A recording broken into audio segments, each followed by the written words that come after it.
تو کیستی که صدایت به آب میماند، تبسمت به گل آفتاب میماند. در ادبیات شاعران و نویسندگان برای زیبا کردن نوشته‌های خودشان از آرایه‌های ادبی استفاده می‌کنند. یکی از این آرایه‌های ادبی که بسیار پرکاربرده آرایه تشبیه. تشبیه یعنی شبیه کردن. در تشبیه شاعر و نویسنده ادعای یکسانی و همانندی بین دو چیز یا دو کس رو داره.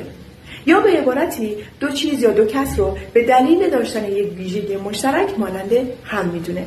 برای مثال قطره‌های اشکش مانند الماس می‌درخشد. در این مثال قطره‌های اشک به الماس مانند شده چون هر دو درخشان هستند. و یا صورتش مانند ماه زیباست.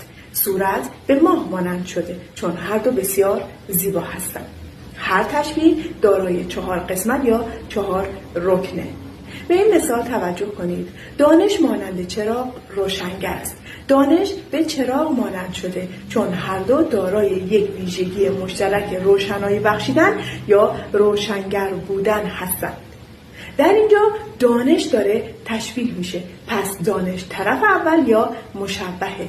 به چی داره تشبیه میشه؟ به چراغ. پس چراغ طرف دوم یا مشبه به.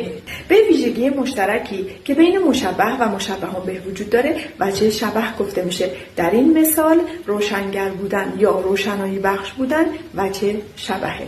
و اما ادات تشبیه، واژه‌هایی که نشان دهنده پیوند بین مشبه و مشبه به هستند ادات تشبیه نام دارند. چو، چون، همچو، همچون، مثل، ماننده، بسانه، عینه و به کردار نمونه هایی از ادات تشبیه هستند. واژه‌های گویی، گفتی، گویا، انگار و پنداری هنگامی که معنی شباهت رو برسونن ادات تشبیه محسوب میشن. و دقت کنید واژه‌های چو و چون اگر به معنی هنگامی که و یا به دلیل اینکه باشن دیگه ادات تشبیه محسوب نمیشن. وجود طرف اول و طرف دوم یعنی مشبه و مشبه به در یک تشبیه اجباریه، اما وجه شبه و ادات تشبیه میتونه حذف بشه. برای مثال پدر مانند کوه استوار است. پدر مانند کوه است. پدر کوه است. همونطور که میبینید در تشبیه آخر ماننده و استوار حذف شده اما همچنان تشبیه برقراره. آینه خورشید شود پیش رخ روشن او. در این مثال آینه مشبه و خورشید مشبه به مانند که ادات تشبیه حذف شده و همچنین وجه شبه یعنی روشنایی هم از این تشبیه حذف شده. گاهی اوقات مشبه نهاد محذوفه ولی به راحتی با کمک شناسه فعل میتونیم نهاد رو پیدا کنیم. برای مثال مثل یک چشم سار جاری شو، یعنی تو مثل یک چشم سار جاری شو. در این مثال تو مشبه و چشم سار مشبه به جاری شدن و شبه و مثل ادات تشبیه.